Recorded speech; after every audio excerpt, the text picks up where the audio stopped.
를 빼버리면 오늘 새벽에도 우리가 말씀을 묵상했는데요, 집을 아무리 잘 짓고 성을 아무리 잘 지켜도 하나님이 지켜주지 않으시면 우리 가정이, 모르겠습니다, 집은 뭐 그냥 그대로 건재할지 모르지만 그 안에 살아가는 가족들이, 가정이, 또 성 안에 있는 백성들의 안전과 평강은 하나님이 지켜주지 않으시면 안 된다라는 사실을 우리가 늘 고백하지 않습니까? 하나님께서 우리나라의 지나온 모든 역사를 우리가 다 헤아릴 수 없지만 짧게 6.25 때부터 쭉 살펴보면 얼마나 굴곡 있는 그런 역사였습니까? 그럼에도 불구하고 하나님이 이 땅을 불쌍히 여기시고 은혜를 베푸시고 지켜주시고, 또 우리의 삶들을 또 돌아보셔도 하나님의 은혜 아닌 것이 하나도 없음을 우리가 고백하지 않습니까? 하나님 앞에 늘 하나님의 은혜를 또 인정하고 고백하고 감사함으로 나아가시는 우리 모든 성도님들 되시기를 주님의 이름으로 축복합니다. 오늘 이사야서 말씀을 통해서 놀라운 하나님의 은혜에 대해서 함께 묵상하기를 원합니다. 이사야서를 일컬어서 성경 안에 성경이다, 그렇게 말하기도 합니다. 왜냐하면 성경이 신구약 39권 27권 합해서 66권인데 이사야서도 66장으로 이루어져 있습니다. 또 66장의 이사야서 가운데 1장부터 39장을 일부로, 또 40장부터 66장을 2부로 이렇게 구분을 하는데요, 일부의 이제 1장부터 39장까지를 이제 유다의 죄를 지적하고 또 하나님의 심판을 경고하는 이제 그런 내용이라면, 다시 말하면 이스라엘 백성들이 이제 창조 이후에 하나님이 아브라함을 택하셨고, 그렇지만 그들이 하나님의 뜻 가운데서 하나님을 기쁘시게 하는 삶이 아니라 범죄하고 타락해서 결국에는 심판받고 멸망하는 이제 그런 내용이지 않습니까? 이제 40장부터 66장까지 2부의 내용은 이제 하나님의 은혜와 회복에 관한 내용입니다.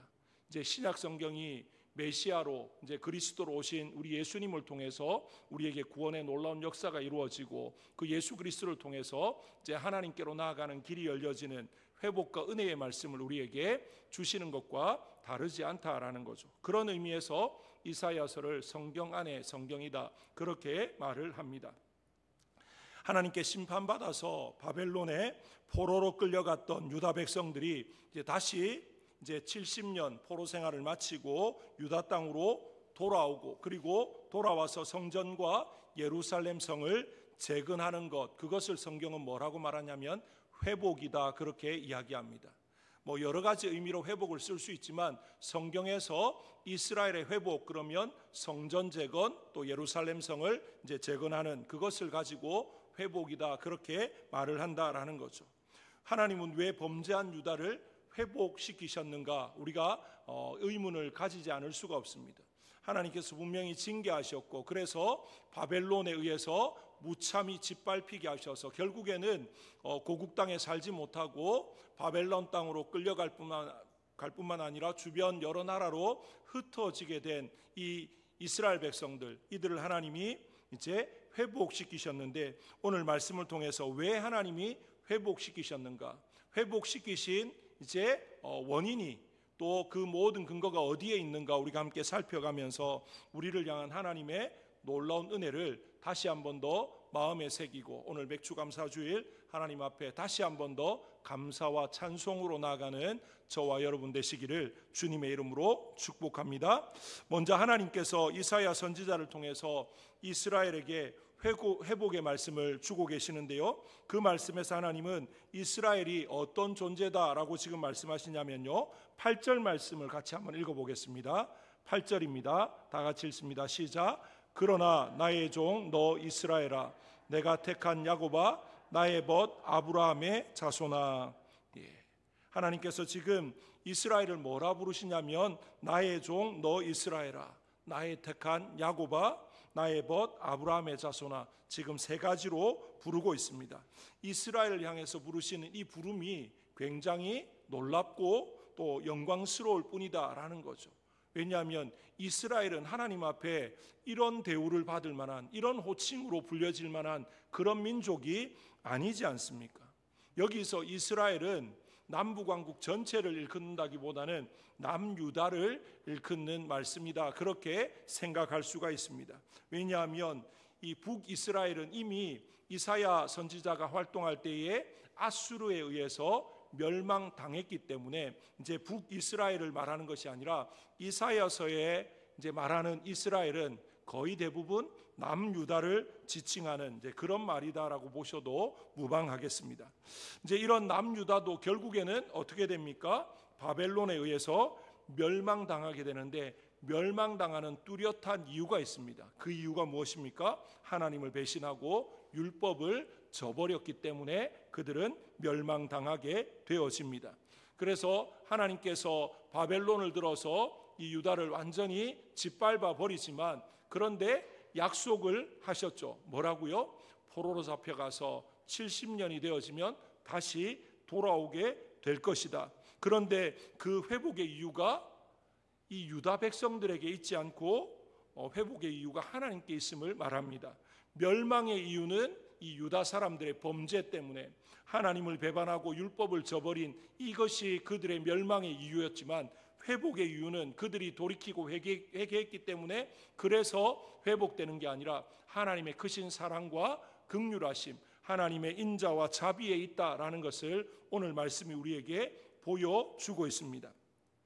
하나님은 당신의 종이며 당신의 택하신 민족이고 또 당신의 벗이고 아브라함의 자손이 멸망한 채로, 그리고 나라를 잃고 고향을 떠나서 바벨론에서 이방 땅에서 종노릇하면서 살아가는 것을 결코 원치 않으셨다라는 것을 우리가 말씀을 통해서 알 수 있습니다. 자기 백성이지만 범죄하니까 그 죄에 대해서 심판하지 않으실 수 없어서, 그들을 징계하지 않으실 수 없어서 징계하셨지만, 하나님의 본심은 그들이 완전히 그냥 죽어 없어지는 것이 아니라 그들을 회복하시고 돌이키셔서 하나님의 자녀로, 하나님의 백성으로 살아가게 하는 것, 그것이 하나님의 본심이었다라는 것입니다. 유다 백성들이 죄 가운데 살아가고 있었고 그로 인해서 심판을 면치 못하는 그런 상황 가운데 있었지만, 하나님은 그들을 한 번도 잊으신 적이 없습니다. 결코 포기하신 적이 없으시다라는 것입니다. 우리가 이 땅을 살아가면서 정말 사람은 사람에 대해서 때로는 잊어버리기도 하고요, 포기하기도 하고 그냥 완전히 관계를 끊어버리기도 합니다. 부모 자식 간에도 너무 속을 썩이면 그냥 없는 셈 치는 그런 마음들도 생기지 않습니까? 그런 말도 하지 않습니까? 그런데 하나님은 결코 우리를 한번 택하시면 우리를 잊지 않으시는 줄로 믿습니다. 우리를 절대로 놓지 않으십니다. 우리를 포기하지 않으십니다. 세상은 다 포기해도, 세상은 우리에 대해서 모든 기대와 모든 것들을 다 내려놓는다 할지라도 하나님은 결코 자기 자녀에 대해서, 자기 백성에 대해서 그렇게 하지 않으신다라는 것이죠. 그 사실이 이 유다를 회복시키시는 하나님의 이 회복의 놀라운 역사 가운데 나타나고 있다라는 것입니다. 지금도 마찬가지입니다. 하나님은 예수님을 믿고 구원받아서 하나님의 자녀가 된 저와 여러분을 한없이 사랑하시는 줄로 믿습니다. 우리가 죄를 범하거나 연약해서 넘어질 때에도 하나님은 변함없는 사랑으로 우리를 사랑하시고 지켜주십니다. 그 사랑과 그 신실하심 때문에 오늘 저와 여러분이 여기까지, 이 자리에까지, 또 이 시간 하나님을 예배할 수 있는 줄로 믿습니다. 만약에 하나님이 아니시고 세상의 어떤 기업의 총수나 그냥 우리 단순히 생각해서 나 같은 존재가 하나님이었다라고 생각한다면 어떻게 되었겠습니까? 상상하기도 싫지 않습니까? 우리 인생은 정말 연약합니다. 좋을 때는 한없이 좋은 것 같지만 한번 마음이 틀어지고 마음이 상해버리면 그냥 뒤도 안 돌아보는 게 우리 인생이지 않습니까? 어떻게 보면 하나님이 우리를 향해서 우리 인생처럼 우리를 대하셨다고 하면 아마 우리를 버려도 옛날에 버리셨을 겁니다. 우리를 안고 있는 것이, 우리를 택하고 우리를 붙잡고 있는 것이 하나님 앞에 손해가 되면 손해가 되었지 유익이 되지는 않을 것이기 때문에 하나님이 그런 손익을 따지고 이렇게 계산했다면 벌써 우리를 놓아버렸을 겁니다. 하지만 하나님은 그런 계산적인 분이 아닙니다. 어떤 분이십니까? 자신의 독생자까지 우리를 위해서 내어주시는 분. 이건 계산으로 어떻게 설명이 되지 않습니다. 하나님이 왜 그렇게 하셔야 됩니까? 하나님이 그렇게 하시는 이유는 어떤 이유로도 설명이 되지 않습니다. 오직 하나, 하나님이 우리를 사랑하시기 때문에. 이 말 말고는 다른 설명이 있을 수가 없는 것이죠. 그리고 하나님께서 우리를 사랑하시고 우리를 구원하시겠다는 그 약속 때문에 이렇게 되었다라는 사실을 우리 마음에 다시 한 번 더 새길 수 있기를 원합니다. 그렇다고 해도 우리가 하나님의 자녀가 되고 하나님의 사랑을 받는 자라고 해도 우리가 범죄하면, 우리가 또 넘어지고, 우리가 약해서 또 하나님이 원치 않는 그런 삶을 살아가면 하나님이 무조건 오냐 다 덮어주시기만 하는 것은 아닙니다. 때로는 징계하시기도 합니다. 하지만 하나님께서 그럼에도 불구하고 우리를 또 싸매어 주십니다. 마치 무엇과 같습니까? 부모가 자식이 잘못했을 때 매를 들지만, 그 매를 들어서 자녀를 때리지만 나중에는 어떻게 합니까? 그 상처에 약을 발라주고 쓰다듬어주고 눈물을 흘리는 그 부모의 마음이 하나님의 마음과 크게 다르지 않다라고 말할 수 있는 것이죠. 그런 것이 바로 하나님의 마음입니다. 부모의 마음으로 하나님의 마음을 다 설명할 수는 없지만 우리 하나님이 지금 유다를 향해서, 우리를 향해서 때로는 죄 때문에, 우리의 정말로 악한 것 때문에 하나님이 진노하시기도 하고 우리를 징계하시기도 하지만 여전히 우리를 사랑하시고 포기하시는 것이 아니라 더 우리를 붙드시고 회복시키시고자 힘쓰고 애쓰신다라는 사실을 다시 한 번 더 우리의 마음에 새길 수 있기를 원합니다. 정말 하나님이 우리를 얼마나 사랑하시는지, 하나님이 우리를 얼마나 아끼시는지, 그 하나님의 사랑과 은혜, 그 놀라운 은혜를 다시 한 번 더 마음 깊이 생각하고 그 하나님의 사랑과 은혜에 넘치는 감사로 또 하나님께 찬송으로 나아가시는 저와 여러분 되시기를 주님의 이름으로 축복합니다. 이스라엘을 사랑하시고 존귀하게 여기신 하나님이 이스라엘을 위해서 어떤 일을 행하십니까? 그리고 그렇게 행하시는 이유가 무엇입니까?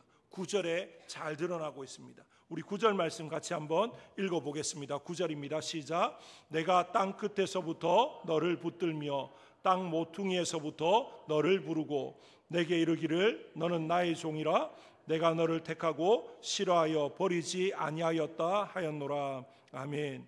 하나님은 땅 끝에서부터 이스라엘을 붙드시고 땅 모퉁이에서부터 이스라엘을 부르셨다라고 말합니다. 내가 땅 끝에서부터 너를 붙들며 라고 할 때 여기서 붙들다라고 하는 이 말은 데리고 온다라는 의미를 가지고 있습니다. 바벨론의 침공으로 인해서 많은 백성들이 바벨론의 포로로 잡혀갔습니다. 그런데 모두 다 바벨론으로 잡혀간 것이 아니라 또 많은 백성들은 바벨론이 아닌 다른 곳으로 이렇게 흩어지게 된, 그러니까 고국 땅에 살지 못하고 피해서 도망쳐 가든지 아니면 팔려서 다른 지역으로 가게 된 그런 백성들도 굉장히 많았다라는 거죠. 그런데 하나님께서 어떻게 하십니까? 회복의 때에 이제 유다를, 이제 흩어진 그 유다 백성들, 또 바벨론으로 포로로 잡혀갔던 모든 백성들을 어떻게 하신다는 겁니까? 이 유다 땅으로, 예루살렘으로 돌아오게 하신다. 하나님이 다 모으실 것이다. 그걸 지금 말하고 있는 것입니다. 너를 붙들며 너를 부르고, 이 표현은 유다 백성의 회복이 결코 그들에 의해서 되어지는 게 아니라 누가 하신다는 겁니까? 하나님께서 하신다라고 하는 것을 보여주는 거죠.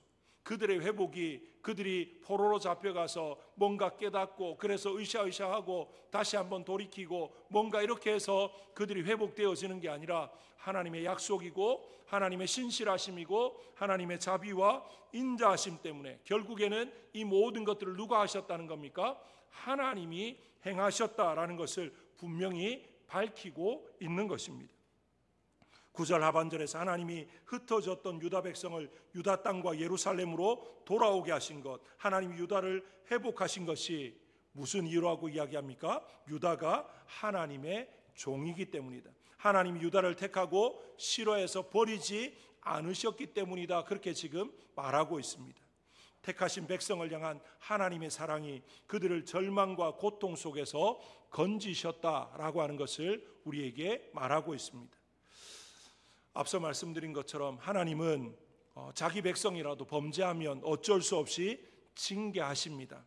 하지만 진노 중에도 긍휼을 잊지 않으시는 분이 우리 하나님이신 것을 믿으시기 바랍니다. 그 놀라운 사랑과 긍휼이 다시 한 번 더 유다 백성들에게 생명줄이 되어지고 회복의 근거가 되어졌다라는 것입니다. 우리가 하나님 앞에서 다시 일어설 수 있는, 회복되어질 수 있는 근거는요, 우리의 노력, 우리의 어떤 깨달음, 우리의 회개, 이게 아니고요, 하나님의 인자하심입니다.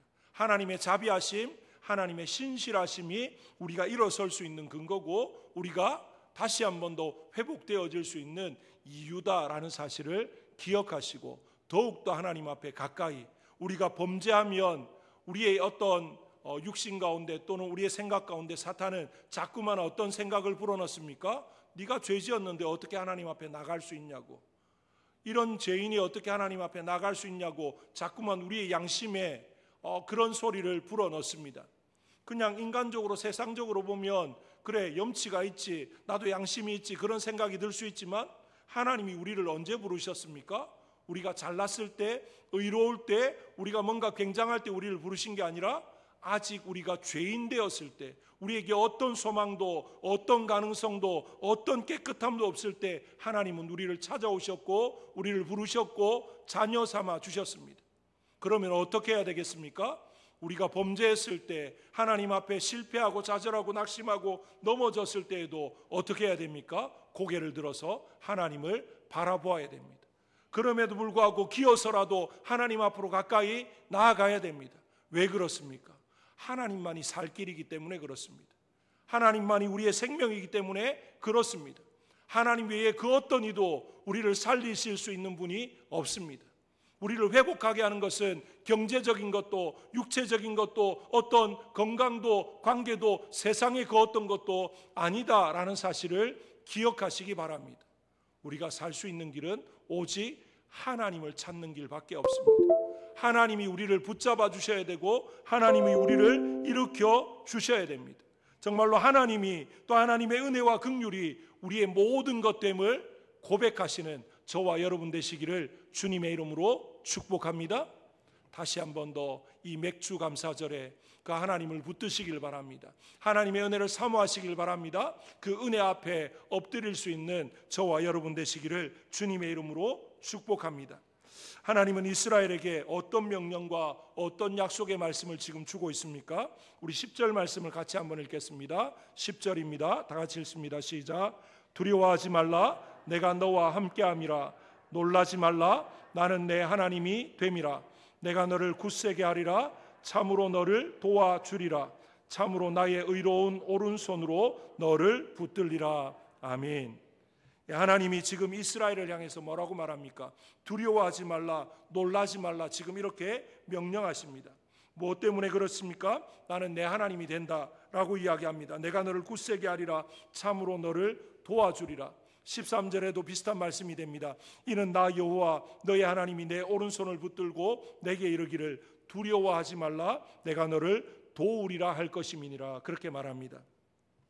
하나님이 이스라엘의 하나님이 되시고, 하나님이 이스라엘을 굳게 하시고 도와주시고 그 의로운 오른손으로 붙들겠다, 그렇게 지금 약속을 하고 있습니다. 그러면서 이스라엘에게 두려워하지 말라, 놀라지 말라, 그렇게 말씀하고 있는 것이죠. 정말 하나님은 그때 당시에 이스라엘 백성들, 포로에서 회복되어지고 이제 돌아올 유다 백성들을 향해서만 이렇게 말씀하시는 것이 아니라 오늘 우리를 향해서도 뭐라고 이야기하십니까? 두려워하지 말라, 놀라지 말라, 내가 너의 하나님이 된다, 내가 너를 도와주리라, 내가 너를 붙들리라, 내가 너를 일으켜 세워주겠다, 하나님이 지금 말씀하십니다. 그러하셨기 때문에 우리를 붙들어 주셨고 우리를 일으켜 세워주셨고 우리를 도우셨기 때문에 우리가 오늘 이 자리까지 올 수 있었는 줄 믿습니다. 이 모든 것이 하나님의 은혜입니다. 우리는 우리가 잘나서, 우리가 노력해서, 우리가 뭔가 해서 여기까지 왔다라고 생각하지만 찬찬히 한번 돌아보십시오. 하나님의 은혜가 아니었으면 우리는 올 수 없었습니다. 예전에 한번 별것 아닌 그렇게 무거운 것도 아닙니다. 그냥 자세가 좀 안 좋았던 것 같습니다. 뭘 하나 들다가 허리를 삐끗해가지고 며칠을 제대로 일어나지도 눕지도 못하고 고생했던 적이 있습니다. 그러면서 느낀 게, 허리 아프니까 내가 뭘 하고 싶어도 마음은 있는데 몸이 안 따라주는 겁니다. 진짜 누워서 돌아 눕는 것도 제대로 안 돼서 정말 힘들어서 정말 이게 계속되면 어떡하지? 그런 생각이 들었던 적이 있습니다. 그러면서 느낀 게, 야, 인생이 참 연약하구나. 어제까지는 멀쩡하게 내가 가고 싶은 데 가고 마음대로 했는데 허리 이거 조금 아프니까 뭐 엄청나게 무거운 물건을 든 것도 아닙니다. 그냥 물바게수 이렇게 들다가 뭐가 이렇게 좀 뜨끔해가지고 그 다음부터 뭘 움직이지 못하는데 정말 불편하고 힘든 그런 시간들을 보낸 경험이 있습니다. 우리 인생이 대단한 것 같아도요, 하나님이 지켜주지 않으시면, 하나님이 우리 뼈 마디마디 하나, 우리의 혈관, 우리의 신경 모든 것 하나님이 간섭하고 지켜주지 않으시면 우리는 당장 이 자리에서 일어설 수도 없는 존재입니다. 마음은 일어서서 막 걸어다니고 싶고 뛰고 싶은데 허리에 신경이 조금만 눌려도 아무것도 할 수 없는 게 우리 인생입니다. 그만큼 연약한 것이 우리다라는 사실을 잊지 않았으면 좋겠습니다. 그냥 내 의지대로 멀쩡하게 내가 하고 싶은 것 이때까지 다 하니까 내가 잘나서 내가 뭔가 대단해서 그런 줄 착각할 때가 종종 있지만 늘 말씀 앞에 우리를 돌아보았으면 좋겠습니다. 우리는 아무것도 아닙니다.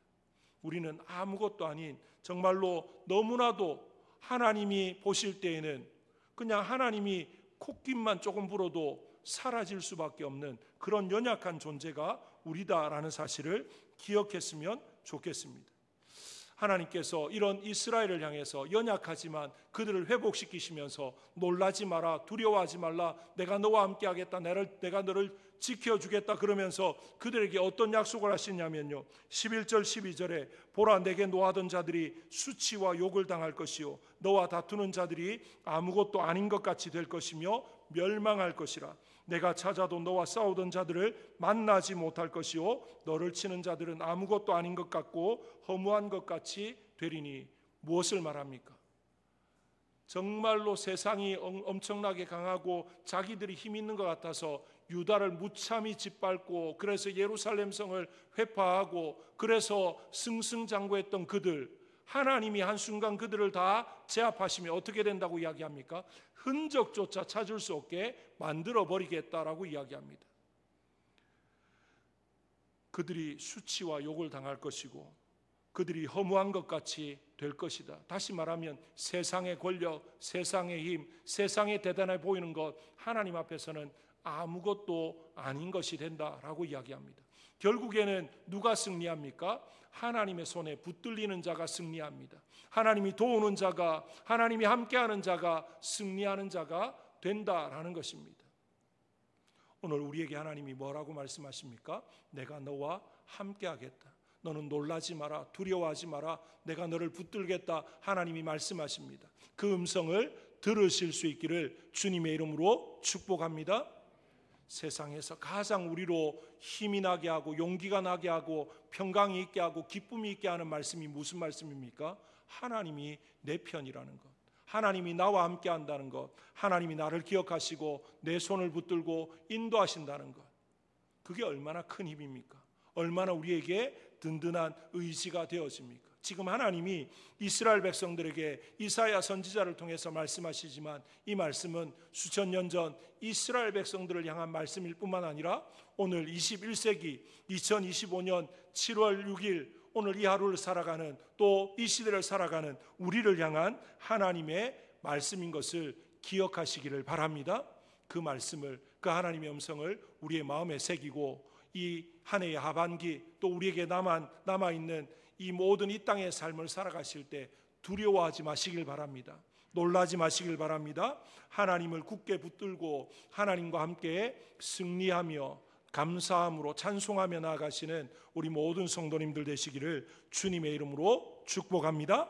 마지막으로 하나님께서 이스라엘 백성들을 회복시키셨는데 그들을 향해서 하나님이 정말 어떻게 보면 너무하다 싶을 만큼 이 이스라엘을 조금 하대하면서 부르는 내용이 나옵니다. 14절 말씀 우리 같이 한번 읽어보겠습니다. 14절입니다. 시작. 버러지 같은 너 야곱아, 너희 이스라엘 사람들아, 두려워하지 말라. 나 여호와가 말하노니 내가 너를 도울 것이라. 내 구속자는 이스라엘의 거룩한 이인이라. 아멘.